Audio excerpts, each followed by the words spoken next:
جان بچانے کے لیے کلمہ کفر بھی جائز۔ میں ایک کتا دیکھ رہا ہوں جو کالا اور چٹا ہے، تو میری اولاد کا خون چاٹ رہا ہے۔ تو شمر کو برس پھل بیری ہو گئی تھی، تو کالے سیاہ رنگ کا تھا، تو اس کے چہرے پر کالے چٹے داغ، بدن پہ کالے چٹے داغ۔ تو آپ نے کہا یہ وہ کتا ہے جو اسلام زندہ ہوتا ہے ہر کربلا کے بعد۔ یہ سب سے اونچا گھرانہ، اور وہ اللہ کے نام پر 72 آدمی، سامنے 5000 کا لشکر۔ جان بچانے کے لیے کلمہ کفر بھی جائز، لیکن ایک وقت آتا ہے کہ جان دینا جان بچانے سے زیادہ محبوب بن جاتا ہے۔ تو آپ نے ان سے کہا کہ مجھے آج رات کی مہلت دے دو۔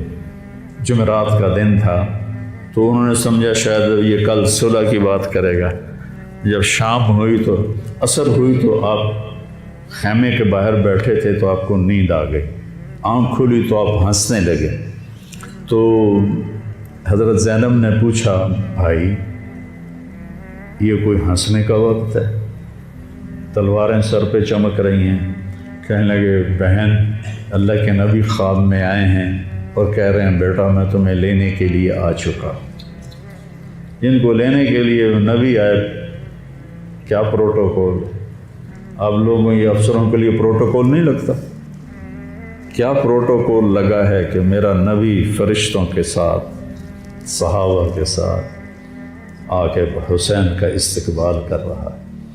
تو آپ نے اپنے سارے ساتھیوں کو اکٹھا کیا رات کو، کہا دیکھو انہیں صرف میری جان مطلوب ہے، وہ مجھے قتل کرنا چاہتے ہیں، تمہیں نہیں۔ تم تو میری طفیل میں مارے جاؤ گے، تو ایسا ہے میں تمہیں اجازت دیتا ہوں، تم رات کے اندھیرے میں سب نکل جاؤ، میں اکیلا اپنے اللہ کے پاس حاضر ہو جاؤں گا۔ تو سب نے کہا کہ ہمارا جینا بھی آل رسول کے ساتھ ہے اور مرنا بھی آل رسول کے ساتھ، تیرے بغیر ہماری بھی کوئی زندگی نہیں۔ سعید بن عبداللہ ایک نوجوان تھے، وہ کھڑے ہو کے کہنے لگے، اے حسین میری ایک جان ہے جو ایک وار میں ختم ہو جائے گی، کاش میرے پاس 100 جانیں ہوتیں اور میں ہر جان تیرے اوپر قربان کرتا چلا جاتا، بل ہم تمہیں چھوڑ کے جائیں گے۔ تو وہ رات سب نے جاگتے گزاری، اور نفلوں میں، دعاؤں میں، رونے دھونے میں۔ صبح آپ نے اپنے لشکر کو ترتیب دیا، 72 لوگ تھے، 42 گھوڑ سوار تھے اور 30 پیدل تھے۔ تو آپ نے رائٹ سائڈ کا جھنڈا دیا زہیر کو، اور لیفٹ کا جھنڈا دیا حبیب کو، اور درمیان میں جھنڈا دیا اپنے بھائی حضرت عباس کو، جو عباس علمدار کہلاتے ہیں، ان کو جھنڈا دیا۔ اور پھر انہوں نے کہا دیکھو ہم اب ایک امت ہیں، ایک ملت ہیں، ایک کلمے والے ہیں، لیکن اگر تلوار نکل گئی تو تم ملت سے خارج ہو جاؤ، تم نبی کے نواسے کو قتل کر رہے ہو۔ میں نے کبھی کسی کو بے گناہ قتل نہیں کیا، تم کس جرم میں مجھے قتل کر رہے ہو؟ تو شمر کہنے لگا ہم نے تمہیں قتل کرنا ہے۔ تو کہنے لگے صدق اللہ و رسولہ، سچ کہا اللہ اس کے رسول۔ ساتھیوں نے پوچھا جی کیا کہا؟ کہا میرے نبی نے کہا تھا میں ایک کتا دیکھ رہا ہوں جو کالا اور چٹا ہے، تو میری اولاد کا خون چاٹ رہا ہے۔ تو شمر کو برس پھل بیری ہو گئی تھی، تو کالے سیاہ رنگ کا تھا، تو اس کے چہرے پر کالے چٹے داغ، بدن پہ کالے چٹے داغ۔ تو آپ نے کہا یہ وہ کتا ہے جو ہمارا خون پیے گا۔ تو جب اس نے کہا ہم تمہیں قتل کریں گے، تو آپ ہنس پڑے، سبحان، کہنے اب الموت تو خوفی، بے وقوف مجھے موت سے ڈراتا ہے، موت میں تو ہماری راحت چھپی ہوئی ہے۔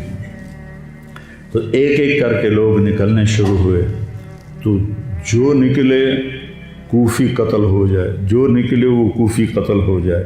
تو شمر نے بکواس کی، مرن واسطے آئیں، انہوں ساڑھے سارے نو مار دے ہونا ہے، ان کو کٹھے حملہ کرو ان پر، اور پہلے ان کے گھوڑے قتل کرو۔ تو 5000 تیر چلے اور 42 گھوڑوں کو انہوں نے پہلے نشانہ بنایا، وہ سارے مر گئے، اور پھر وہ سارے پیدل ہو گئے، اور اس کے بعد دو بدو ایک کے سامنے 50 آدمی، کیا مقابلہ تھا، گرتے گئے کٹتے گئے، اتنے میں نماز کا وقت ہو گیا، جمعے کا ہی دن تھا، اور سورج ڈھلا تو آپ نے دیکھ کر زہیر کو کہا کہ شمر سے کہو مجھے نماز پڑھنے، کوئی ہے گنجائش نماز چھوڑنے کی؟ شمر سے کہو مجھے نماز پڑھنے، کیا اس کے بعد بھی یہ امت کہہ سکتی ہے جی بھائی کیا کریں، ڈیوٹی پر تھا نہیں پڑھ سکا، دکان پہ رش بہت تھا نہیں پڑھ سکا، وہ جی بس ساتھیوں میں بیٹھے گپے مار رہے تھے نہیں پڑھ سکا، گنجائش ہے؟ تو آپ نے شمر کو پیغام بھیجا نماز پڑھنے دو، اس نے کہا ہم تمہیں قتل کریں گے نماز میں بھی، آپ نے کہا پھر چلو آؤ ادھر آ ستمگر، ہنر آزمائیں تو تیر آزما ہم جگر آزمائیں، آپ نے کہا آدھے نماز پڑھو آدھے ان سے جنگ کرو۔ تو یہ کیسی نماز ہے کہ تیروں کی سنسناہٹ ہے، تلواروں کی جھنکار ہے، نیزوں کی کھڑکھڑاہٹ ہے، اور بدن خون سے تر بتر ہیں، اپنے خون سے وضو کیے یا کربلا کی مٹی سے انہوں نے تیمم کیا، جب انہوں نے اللہ اکبر کہا ہوگا تو زمین آسمان میں کیا ہلچل مچی ہوگی، جب سجدے میں سر رکھا ہوگا تو تحت الثری تک زمین کی کیا چیخیں بلند ہوئی ہوں گی، اور فرشتوں کی کیا آہ و بکا ہوئی ہوگی کہ 1443 ہجری جا رہی ہے، اب 44 آ جائے گی کل، 1443 سال میں ایسی نماز نہیں پڑھی گئی۔ کربلا کیا کہتا ہے کہ اللہ کے حکم پہ قربان ہو جاؤ، اللہ تمہیں امر کر دے۔ حسین آج بھی زندہ ہے، اور یزید کا نام و نشان مٹ گیا، ابن زیاد کا نام و نشان مٹ گیا، شمر کا نام و نشان مٹ گیا، آخر کرتے کرتے کرتے نماز مکمل فرمائی۔ نماز کے بعد پھر سینہ سپر ہوئے، سارے ساتھی قربان ہو گئے، اہل بیت بچ گئے 16۔ تو آپ کے بیٹے علی اکبر نے کہا ابا جان میں آپ کو مرتا نہیں دیکھ سکتا، آپ مجھے پہلے مرنے دیں، میں آپ سے پہلے جانا چاہتا ہوں۔ تو آپ نے بیٹے کو روانہ کیا، وہ تلواروں کے نغمے میں آئے اور سر دھڑ سے جدا ہو گیا۔ پھر حضرت حسن کے بیٹے عبداللہ آئے، کہنے لگے چاچا میں بھی تجھے مرتا نہیں دیکھ سکتا، مجھے اجازت دے میں جاؤں، یہ میرے نبی کی اولاد ذبح ہو رہی ہے، یہ بکرا نہیں ذبح ہو رہا، یہ میرے نبی کی اولاد ذبح ہو رہی ہے، تم پولیس والوں کو، تم تاجروں کو، تم زمینداروں کو، تم سیاستدانوں کو، تم کاروباریوں کو، تم بیوروکریسی کو، تم فوج کو وہ پیغام دے رہے ہیں کہ اللہ کو راضی کرنے میں ہر سودا منظور ہے۔ تو پھر کیا ہوگا؟ حسین کی طرح نام زندہ رہے گا، اور دنیا کے سودے کرنے والوں کا یزید کی طرح نام مٹ جائے گا۔ آج اس بدبخت کی قبر کا بھی نشان کوئی نہیں، اور حسین کی قبر پہ سارا سال میلہ لگا رہتا ہے، اور زائرین کا ایک رش ہوتا ہے، لوگ پیدل جاتے ہیں مزار شریف پر۔ تو عبداللہ کو تلوار پڑی کندھے پر تو بازو کٹ گیا، تو ان کی چیخ نکلی یا عمّا، ہائے چچا، کیا گزری ہوگی حسین کے دل پر، یا عمّا، ہائے میرے چچا۔ وہ پیچھے تھے تو وہ زخمی تھے، لیکن وہ شیر کی طرح آئے دھاڑتے ہوئے اور صفوں کو چیرا، اور عبداللہ تک پہنچے تو ایڑیاں رگڑ رہے تھے، تڑپ رہے تھے، آخری سانس تھے۔ تو آپ نے کہا بھتیجے آج تیرا چچا بڑا بے بس، آج تیرا چچا بڑا بے بس، میں تیری مدد کو نہیں پہنچ سکتا۔ کیا حال ہوگا ان کا جب یہ اللہ کے نبی کے سامنے پیش ہوں گے۔ پھر آپ نے ان کی میت کو اٹھایا، پیچھے جا کے رکھا۔ پھر عبداللہ بن جعفر کے بیٹے اون اور محمد شہید، پھر مسلم بن عقیل کے بیٹے عبد الرحمن اور جعفر اور عبداللہ شہید، حسن کے بیٹے عبداللہ کے بعد ابو بکر شہید ہوئے، پھر آپ کے اپنے بھائی عثمان، جعفر، محمد، عبداللہ، ابو بکر، 5 بھائی حضرت فاطمہ کی نسل سے، دوسری بیویوں سے، وہ شہید ہوئے، عباس، اور چھٹے آپ شہید۔ جب آپ آخری رہ گئے تو آپ کے بیٹے تھے عبداللہ 2 سال کے، آپ نے کہا عبداللہ کو بھیج،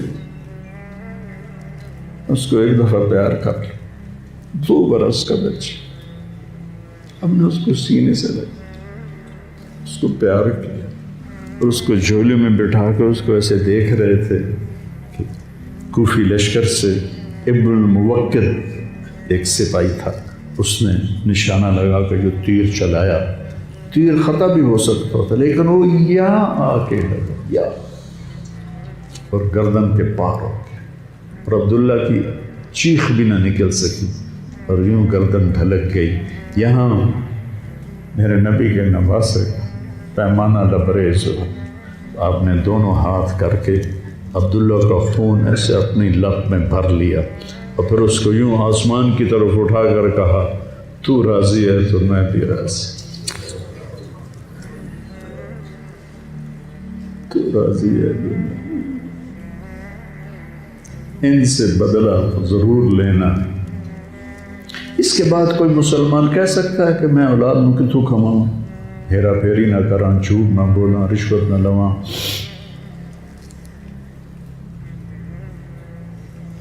میں اپنے بچوں کو کہاں سے کھلاؤں؟ بچے تمہاری قبر میں جائیں گے، بیوی تمہاری قبر پہ جائے گی، اکیلی جانا ہے، اکیلے جانا۔ آپ نے اس معصوم کو لٹایا اور پھر کھڑے ہو گئے۔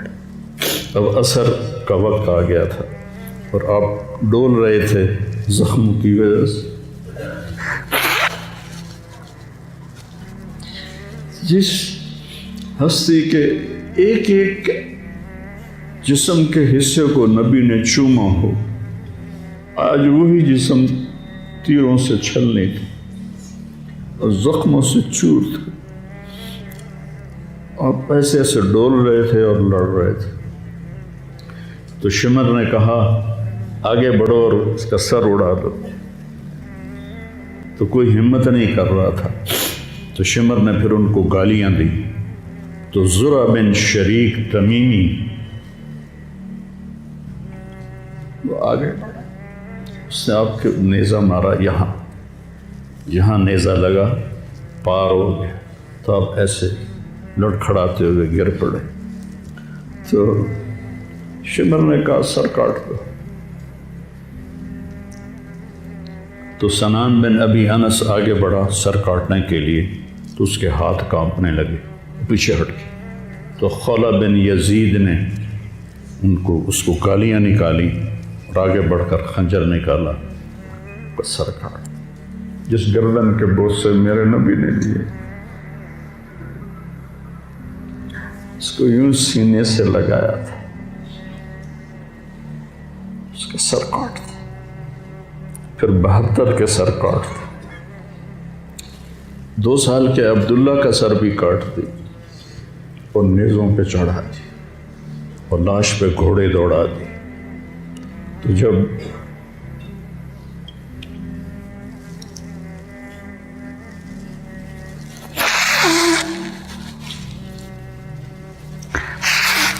آپ عام مسلمان ہیں، عام لوگ ہیں، ہماری راجپوت فیملی ہے، ہم اپنی عورتوں کو پردوں میں لے کے چلتے ہیں،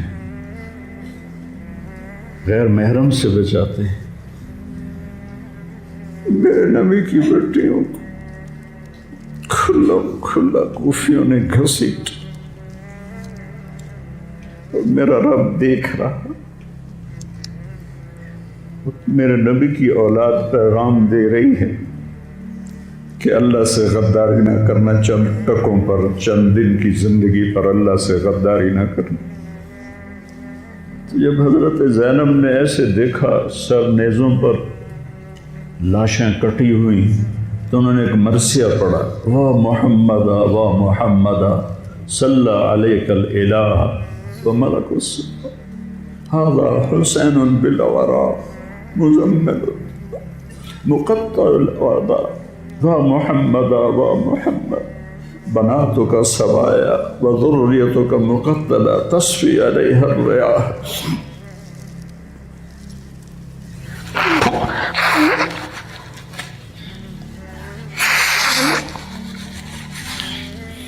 ہائے یا رسول اللہ، ہائے یا رسول اللہ، آپ پہ اللہ کا سلام ہو، فرشتوں کا سلام ہو۔ آج ڈاکٹر حسین کی بارات ہے، انوکھی بارات ہے، نیزوں پہ چڑھ کے آ رہی ہے۔ آج اس نے سرخ جوڑا پہنا ہوا ہے، اپنے خون کے دھاگوں کا جوڑا پہنا ہوا ہے، اپنی بوٹیوں کا سرا بنایا ہوا ہے، اور آج اس کی بارات نیزوں پہ چڑھ کے جا رہی ہے۔ آپ کی اولاد کو قتل کر دیا گیا، آپ کی بیٹیوں کو قید کر دیا، کوفیوں نے کفن نہیں دیا تو تصفی علیہ الریاح، ہوا کو غیرت آئی، اس نے مٹی کو اڑایا اور ان کو مٹی کے کفن پہنا دیے۔ مجھ سے اس واقعے کی تفصیل بیان نہیں ہوتی، میرے جذبات میرے قابو سے باہر چلے جاتے۔ ایک تو اس قصے کا درد مجھے رلاتا ہے، ایک اپنے مسلمانوں کا درد رلاتا ہے۔ جس امت کے پیچھے کربلا کی تاریخ ہو، وہ امت کیا کر رہی؟ چند پیسوں پہ ایمان بیچ رہے، چند ٹکوں پہ ایمان بیچ رہے۔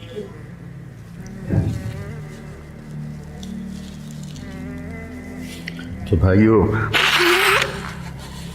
نیا سال آ رہا ہے، ہم توبہ کریں اللہ کی بارگاہ، اور آج ہم اپنی زندگی کی نئی بنیاد رکھیں کہ یا اللہ، میں آج کے بعد تیری مانوں گا، تیرے محبوب کی مانوں گا، اور جو قربانی آئی میں اسے برداشت کروں۔